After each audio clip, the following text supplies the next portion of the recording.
understanding where your clutter comes from allows you the freedom to be able to then say, okay, I've identified this, I've labeled it, now how do we fix it? Welcome to Spark Joy, the podcast dedicated to celebrating the KonMari method and the transformative power of surrounding yourself with joy and letting go of all the rest. With your hosts and certified KonMari consultants, Kristen Ivy and Karen Sochi. And now, here's the show. Is your home a hot mess? If the answer is yes, you're going to enjoy today's guest organizer, Laurie Palau of Simply Be Organized in Pennsylvania.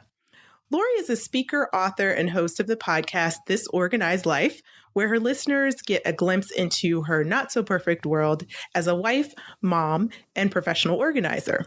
Her book, Hot Mess, A Practical Guide to Getting Organized, is a must-read for anyone looking to streamline clutter from their life. With over 9 years of organizing under her belt, Laurie is another industry vet here to share her unique perspective on getting organized, along with road-tested practical tips. Welcome to Spark Joy, Laurie. Thank you so much for having me. Welcome. We're so glad you're here. Me too. It's so nice to be on the other side of the mic for sure. So Laurie, tell us about something that I know all of our listeners are going to be very interested to know. How did you become a professional organizer? How did you know this was exactly what you wanted to do? Was this something that you'd always loved? Were you always a very organized person or what? So I'll take you back. My previous life, pre-organizer, I was an executive recruiter. So I'd always worked with people in various capacities. And I always found kind of getting to the root of what motivated them to make change, whether it was in their life or their career, was something that always fascinated me. And to answer your question in terms of was I always organized, I was, but I never really was cognizant of it. Like I never really, it was just part of who I was. I was just someone that was naturally on time and I didn't like a lot of clutter. And for me, clutter just equals chaos. And so as I, grew up and then became a wife and a mom, I found that I needed to have systems and strategies to make my life function smoothly. So I was always organized in that capacity, but I never really gave it any thought or credit, if you will. Mm-hmm. But then in 2009, I had a friend of mine who is an interior designer and had asked me if I would go on a consult with her to help a couple of her clients who she was doing some design work for, but they were really, really riddled with clutter. And she knew for me, just being mom friends, our kids were the same age, that I was pretty organized. I had a lot of systems and strategies in place and that I was able to articulate that pretty clearly. So she's like, would you mind coming on? Because I don't want to deal with the clutter part of it. So as a favor, I went with her on a couple of consults and I just gave them some tips and suggestions of how they could streamline their clutter. And I noticed that it really resonated with these people. And she's like, you really should consider doing this as a business. And I'd never really considered it at that time as something that was really viable. But the more I thought about it, I said, yeah, this is maybe something that I could really bring some value to people. And that's how Simply Be Organized was born. Wow, that's a really cool story. So I love the fact that you kind of merged with the design industry, which is close to my heart. I have a master's in interior design and often infuse style and design on the backside of organizing. So yeah, that's really cool. So it was just kind of I guess, what's the word I'm looking for? Just a favor at first. Yeah, I mean, that turned into a passion. Yeah, it's funny because I remember back distinctly years and years ago, I'm probably dating myself, but years ago, I used to watch Oprah and she would be like, follow your passion, do something that you're passionate about. And I was like, oh my gosh, I'm doomed because I don't really have any passions. I couldn't think of anything that I was super passionate about. And as time went on, I started realizing again, the value of being organized and what that meant to me. And I would see my friends whether it was my colleagues when I was working or, my stay-at-home mom friends when my kids were little and we would go to like play group, I would see how stressed and anxious they would get and just that feeling of overwhelm that I didn't seem to have. I mean, I had it in other ways, don't get me wrong, but just basic things where I was like, if you could just implement these simple strategies, your life would be so much simpler. Mm-hmm. And it just came very naturally to me and it didn't to them. And it took me a while to really kind of connect the dots to go, wow, maybe this is, a tool that I can leverage to help other people. I'd love to hear a little bit more about your unique style and method of organizing. Here, as professional organizers, we obviously practice the KonMari method, but we don't necessarily feel that KonMari is a one-size-fits-all kind of option. It's not always a fit for everyone. And, I think different schools of thought often complement KonMari. So we'd love to hear more about your particular style of organizing and how it developed over time. That's great.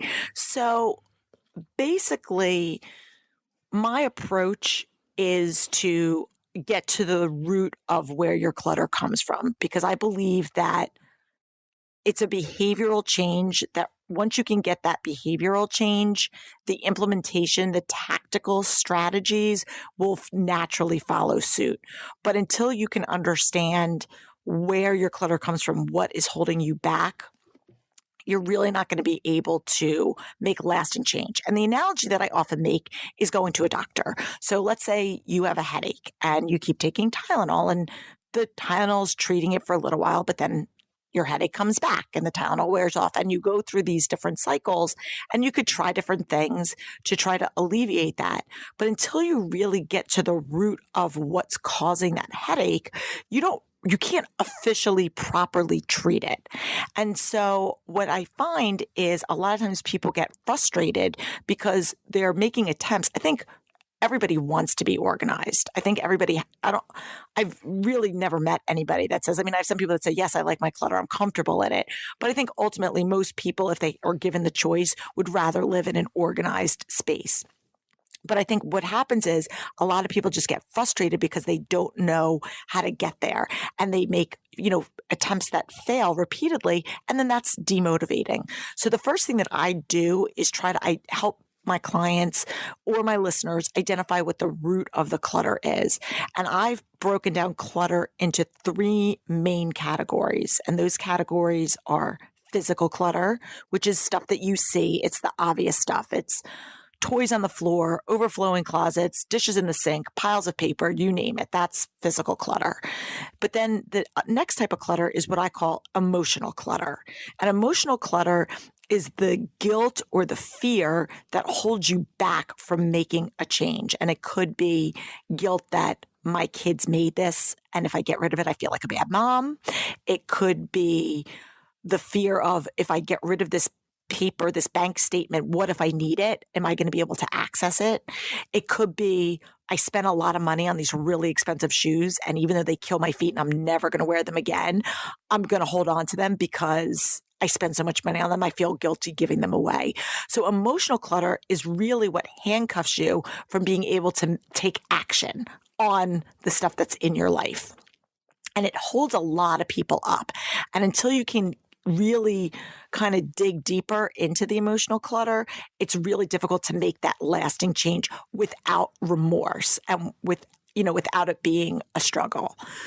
The third type of clutter is what I like to call calendar clutter. And in full transparency, this is probably the area where I would struggle most. I always tell people, I always say that there's one dominant source.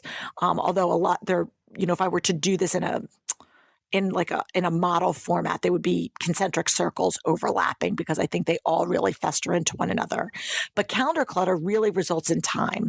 You're either running a million different directions, whether you're working full-time, volunteering on 10 different committees, and you just don't have time to organize, or you are, overworked with your children and running them from activity to activity. And again, by the time you come home, you're exhausted. Or I see a lot of people that, they go all week. And then on the weekends, they are traveling and constantly moving. And I'm not saying there's anything wrong with that. But what happens is if you don't factor in time in your schedule to do these important tasks, unless you're delegating it and outsourcing it to somebody else to do, clutter is naturally going to ensue. And clutter doesn't have to be the physical stuff. It can just be the burnout, how you wind up snapping at your kids or your spouse because you are just spread too thin. There's so many different ways that calendar clutter can manifest itself. So when you look at the 3 different key areas, physical, emotional, and calendar clutter, for me, the first step is identifying which is your dominant source. And I guess I've been doing this for so long, it doesn't take me long to realize when I walk into somebody's house or I talk to them and I see their environment to say, okay, I think this is, I'm not diagnosing them, quote unquote, but I can see where their main pitfalls are. And then once I can identify that, it'll help me as I'm crafting my strategy on, okay, this is how these are the catchphrases that you're going to want to say to kind of talk yourself off the ledge. When you start to get bottlenecked on should I keep this or should I not? These are the questions that you're going to want to ask yourself. And I address all this in detail in the book. So, but I feel that, again, understanding where your clutter comes from allows you the freedom to be able to then say, okay, I've identified this, I've labeled it. Now, how do we fix it? So I really love this idea of looking at clutter as something far more than just the actual items. I often think about clutter as being really, there's really 2 costs involved in clutter. There's the cost of the actual space it's taking up, because if something is occupying the space and nothing else can be there, but there's also the emotional cost of having to deal with it, or all of the energy put into not dealing with it. So I really love some of this focus on the emotional underpinnings of clutter, and especially in how it can continue in spite of someone's best efforts or best intentions to get rid of it. And I really think that you've really hit something really important when you talk about being able to see when you walk into a client's home what they're really addressing or what they really need to address. I'd be really interested in learning more about what you see when you walk into a client's home that gives you an indication of what particular issues they're dealing with. And then, of course, how do you help them with this? How do you then process that type of clutter? In any decision in life, I talk about choices and consequences. And with my clients, I'll say, listen, I'm not telling you that you can't shop. I'm not saying don't buy new things, but I'm saying, once we've maximized your space, if your physical space outweighs your, if you're bringing more stuff in than we have space to store it, then that's when we're going to run into a clutter issue. So, there's not a one size fits all approach on how we handle it. But I think for me, there's certain triggers. So when I see lots and lots of like stuff in a garage, especially stuff that's like outdated, a lot of different tools, random stuff, I think there's usually a lot of emotional clutter. Like I might need this someday. Mm-hmm. Again, I'm kind of generalizing, stereotyping at this point, sure. But just to kind of give you an idea, I see a lot of stuff that has emotional clutter. When I see piles and piles of kids' artwork piled up, there's emotional clutter. And again, dealing with the emotional clutter doesn't necessarily mean that we have to pitch everything. Yes, my goal is to get you to streamline things and live simply, but I'm not a minimalist. I think that there's a lot of advantages to living minimally, but that's not my job. My job is to help you reduce the chaos that's in your world. What's the pain point that's in your world? And allow you to, similar to you guys, allow you to enjoy the stuff that you have. I have clients that hold on to every piece of kids' artwork because they feel like my child made this, I have to keep it. I have to honor them. I'd be a bad mom if I didn't. And my point is keep them keep the things that are important, but let's keep them in a memory bin. Let's upload the artwork to a website like Archive. There's different ways that we can store them other than just shoving them in a drawer where you're not honoring them, you're not giving them any value, and you're actually kind of diluting the purpose, because if you need to go and find it, you're not going to probably be able to. A lot of times we have these feelings, but because there's never been a name for it, it's just, oh my gosh, my house is so disorganized, or, oh, I'm a train wreck, I'm a mess, and I can't get it together. But when you start to really break it down and analyze it, no, this is identifiable and it's fixable. So I think that's how I kind of start the process. And again, it's pretty easy to be able to determine on your own. I even have a little quiz in the book that talks about, asking yourself these few questions if you're unsure of, where your dominant source is. And once you can identify that's like kind of step one in helping you on that, road to decluttering. It sounds like that, but one of the things that you're saying is that clutter is often kind of a reaction to a situation, whether it's, having too many things on the calendar or being overly concerned with how others would feel if you got rid of, your child's 50 paintings from when they were, 3 years old on, or your mother's china. So it seems as though one of the things that you're saying is that the clutter sometimes is really a reaction to a set of circumstances as opposed to being because someone's just messy. Absolutely. I think that's so relevant and so true for sure. And you've got some great resources as well. You mentioned Archive.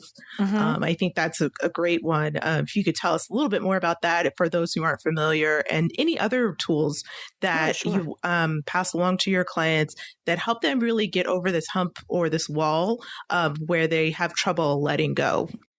So Archive, as I mentioned, is a company that I've worked with for years. The founder, Jed Gold, is become a good friend of mine, and I started working with them. They're basically a digital art storage app, and you can take a snapshot of your children's artwork and upload it to a digital album that is cloud-based. And at the end of the year, or whenever, if you wanted to do just a project-based, you create basically like a book like you would for like a Shutterfly or Snapfish if you were to make a digital photo book.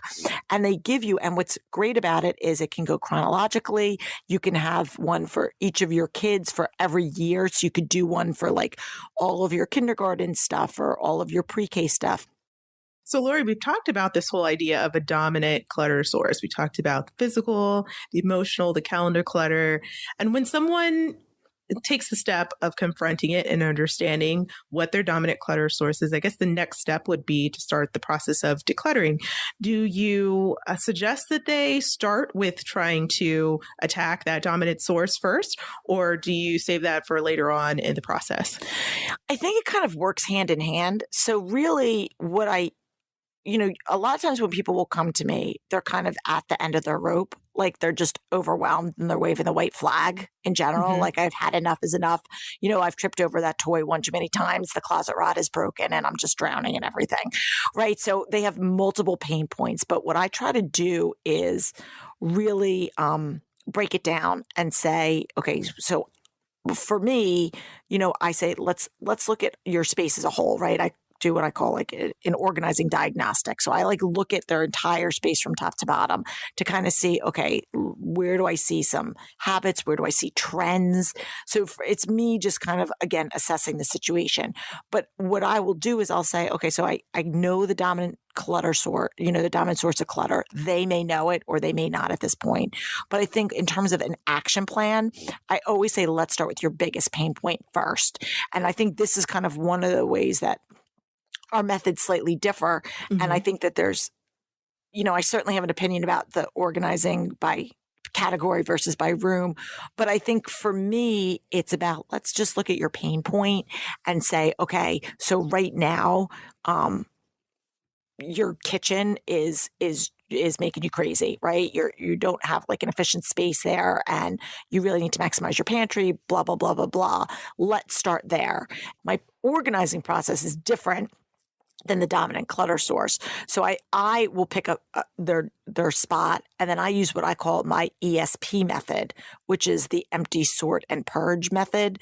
So I will empty a space, and it doesn't have to be the entire kitchen at once, don't get me wrong, but it will be a drawer or a shelf or a cabinet or the pantry, whatever it is, that we're going to start small and we work our way through that space from start to finish. And then using this empty, sort, and purge. And the sorting is you're sorting it into multiple categories. So it's going to be one of four. It'll either be your keep, which is pretty easy. People know what they want to keep. Then it's going to be your donate. So again, things that you have that are in good shape that you no longer need, that you can pass along to somebody else. Your recycle, which could be recycle or trash, depending on, what it is, but stuff that's broken, damaged, expired, whatnot. And then the fourth pile, which I think gets overlooked, is what we call the relocate pile. So it's stuff that you might want to keep, but it doesn't necessarily need to live there. So for example, you're doing a kitchen and all of a sudden you see, some, one of your kids' toys that gravitated in there, or, it could even be something that is that something that you use once a year that doesn't need to take up prime real estate in your kitchen. I've relocated kitchen items outside of the kitchen, for a lot of times I've, big things that people use once a year at Thanksgiving or Christmas, but they like take up half a cabinet. And I'm like, how often are you using this? And they're like, not often. I'm like, okay, well, we need to relocate this elsewhere. So I think it's about identifying where these items need to go. Just speaking, I'm really seeing the difference and the similarities in our methods, because I think both of us kind of boil things down into divide and conquer. So whereas we would divide maybe by category and then sort in that way, you're doing a similar thing with space. As opposed, you're looking at particular spaces and looking at how the items in that are taking up that particular space can be sorted and either organized in a better way or organized entirely differently. What are some of the other ways that you find functioning by space to be something that's working well for your clients? How does that translate as you go through someone's home? I think it's because it's very tangible. I think it's very easy for someone to say, okay, I am going to organize this drawer or this closet or this defined space. So as somebody who does not get overwhelmed with the process, as somebody who can analyze and assess the situation on a personal level, I think organizing by category is great. I mean, I would love it. And I do tend to do certain things where I'll say to people, this happens a lot with like arts and crafts spaces, where I'm like, okay, if we're going to organize your arts and crafts stuff, I'd like you to try to bring everything that we have. So if you got stuff in the basement, if you got stuff in the playroom, if you got stuff in the garage, wherever it is, let's try to group it together, because ultimately, you don't want to organize a space. And then when you move to the next space and you say, oh, well, then you've got 200 more crayons and coloring books and whatever. Now we have to find a home for them. So I do think there's a tremendous value in organizing by category. That being said, I think a lot of times, at least my clients, are at such a state of overwhelm that it's much easier for them to grasp the concept and, again, quote unquote, buy into the process if they know that they have a very defined start and end space that they're working within. And I think it allows them to navigate through it easier. As you keep more clutter in your home, that's when we get back to this idea that clutter kind of has a true cost. And I know you talk a bit about this in your book, Hot Mess. So I do want to loop back and get your take on what you believe the true cost of clutter is. I've even seen calculators out there that could give you a monetary value associated with how much clutter you have. So really curious about your take on that. So it's always like an interesting question. And I do a lot of speaking in like the corporate world. And I always tell people it's such a more cut and dry conversation. Sure. Because when you are making a salary, it's a matter of dividing and, multiplying and dividing. This is how much I make. This is how much time I'm wasting or spending. What is my time worth? And, statistically speaking, and I put this in my book, the average US American citizen these days wastes approximately an hour a day on lost or misplaced items. So that accumulates over time, resulting in, I believe if I do the math, it comes to about 15 days out of the year. Wow. So you're talking about a full 2-week vacation, which, most people don't have an extra hour in the day with, the biggest thing, one of the biggest complaints I hear from most people, and don't get me wrong, the words have uttered out of my mouth from time to time too, is I just don't have enough time. There aren't enough hours in the day.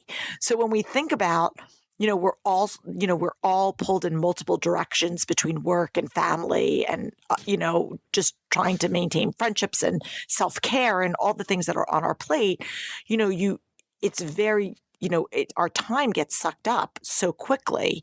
And so when you think about the amount of time that people waste looking for misplaced items or whatever it is that they're trying to do, how do you put a number on that? And especially when I talk to, when I talk to people in the workplace, I get a very different look than when I do a speaking event for a mom's group where predominantly everybody's a stay-at-home mom. And they're like, well, I can't really articulate it, but you can in terms of the cost of goods that that you are replacing. Like I said, whether it's you're replacing, you're buying 7 bottles of Windex because you can't find them, or, I can't, again, like I said, I can't find batteries. And it's usually these small things that add up over time. Laurie, your reach expands far beyond your home base in Pennsylvania. Simply Be Organized has a professional organizers network that expands over 22 states. That is so amazing. Can you tell us a little bit about how the network works and how this all came together? Absolutely. So as my business was growing and expanding from when I first started it in 2009, I found that, I was communicating and reaching people through various modalities. I had my blog, and then I would have some TV appearances. I had the podcast. Obviously, I have my book. A lot of ways that I was reaching out to people through social media and whatnot that were outside of our geographic footprint. And one of the things that people were always saying to me is, oh, I wish you only lived closer. Or, oh, are you going to expand? And are you going to franchise? Or, I wish you were in, my town. And as I always tell people, as much as the allure of like me sitting on a beach drinking a cocktail while I have like 10 different organizers, working for me all over the country sounds great. I just knew that wasn't how I envisioned my brand going. I feel like I'm very personally tied to the brand, and I didn't want to lose sight of that. But in the same token, there was a huge audience of people that I wasn't able to service other than outside of, listening to my show or reading my book or following me on social media. So I wanted to come up with a way that I could bring value to their lives. And through the course of just my professional life, I've been connected with a variety of different professional organizers like yourselves that are in other markets that are doing really awesome things. And what I love about it is they're not clones of me. They're not mini me's. Yes, we all share the same similar philosophies of wanting to live simply, but we all have slightly different strategies and focuses of how we get from point A to point B. So I developed a program, which I call my SBO partner program. And the reason why I call it a partner program or my referral network is because they don't work for me. They're not employees of mine. They're not subcontractors of mine. They are their own professional organizers with their own business, their own brand, but they are doing awesome things in their geographic markets. So I basically looked at some of the areas where we have big pockets of listeners, followers, whatnot, and said, hey, I need to find people that can help service my reach in those areas. Well, Lori, I feel like this next question is going to be super easy for you since you are the author of A Practical Guide to Getting Organized. But all of the organizer friends we have on the show, we love to ask them, what is your favorite tidying tip? Okay, this may seem super simple, but We love it's simple. Okay. Open the mail every day. Yeah. That's it. Don't let it pile up. Open the mail every day and make a decision. I sort the mail into 2 categories. Actually, well, 3, but your action, which is something that you're going to do, or your reference, which is something that you are going to need to keep for later, which should not be very big. Your reference pile should not be very big. So, and then you, of course, have your recycle, which should be the largest piece of the puzzle. So your action pile would be anything from a bill that you get in the mail that you have to pay, a invitation that you have to RSVP, and that goes directly into your action file, which for me, I personally like to store things vertically because I feel like it's a lot easier to flip through them than to have something just pile up horizontally. And then your reference file would be something that you got in the mail. Maybe it is the new declarations page to your insurance renewal. But you have to be very selective. And again, I talk about this in the book of what you're keeping. Again, the majority of people keep way more paper than they need. And a lot of that stems out of, again, what I call fear. You're not emotionally attached to the paper, but it's that what if I need it? And I always, tell people that if you can access it online, you really don't need to keep it. You just need to keep, a few key pieces, but most everything else can get recycled. So I say, don't let your mail pile up. That's my number 1 tip. That's a great one. Lori, at this very moment, what sparks the most joy in your life? Okay, this is an easy one also. I covet my quiet time in the morning. It is hands down something that I cherish, and I am very intentional. Now, I love sleep. I am not one of those people that can exist on 3-4 hours of sleep. I'm not a night owl, but I will intentionally get up at least a half an hour, sometimes a little bit more earlier before the house wakes up. Well, sometimes my husband's because he's up and out early, but before my kids get up, even my dogs are asleep, I will get up, I will come downstairs, sit on the couch with a cup of coffee. I will read a devotional, just kind of gather my thoughts. I don't open my computer.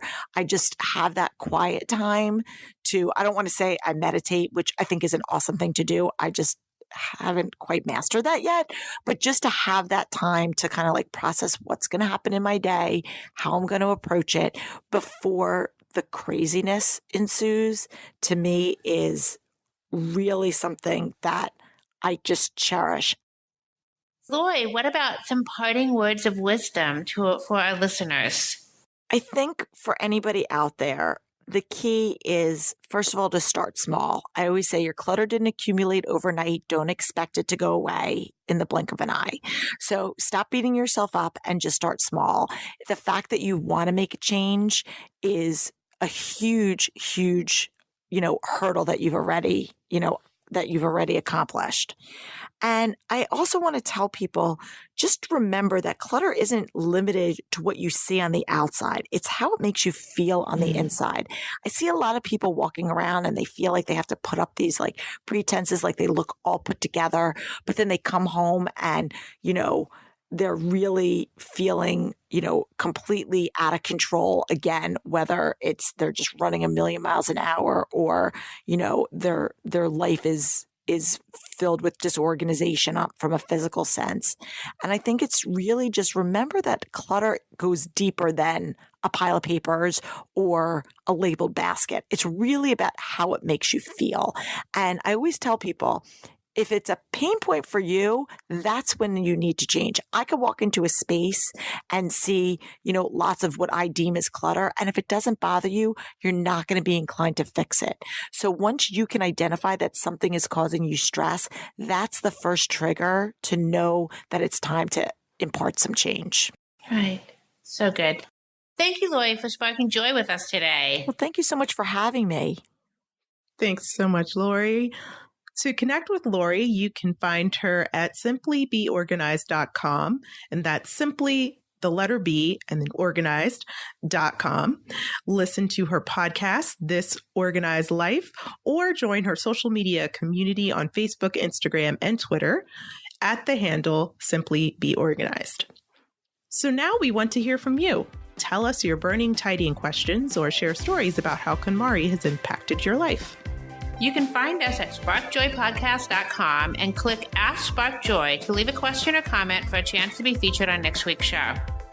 While you're there, sign up to join our Spark Joy podcast community and get notified when each episode airs.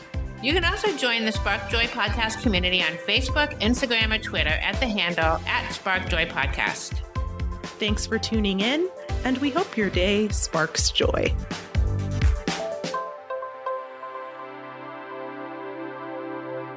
Thank you for listening to Spark Joy with your host, Kristen Ivy of For the Love of Tidy in Chicago and Karen Sochi of the Serene Home in New York City. Spark Joy, the podcast, is not endorsed by or affiliated with KonMari Media Incorporated. The opinions expressed on this episode represent the views of the co-hosts and guests alone and do not represent the corporate position of KonMari Media Incorporated or the KonMari consultant community.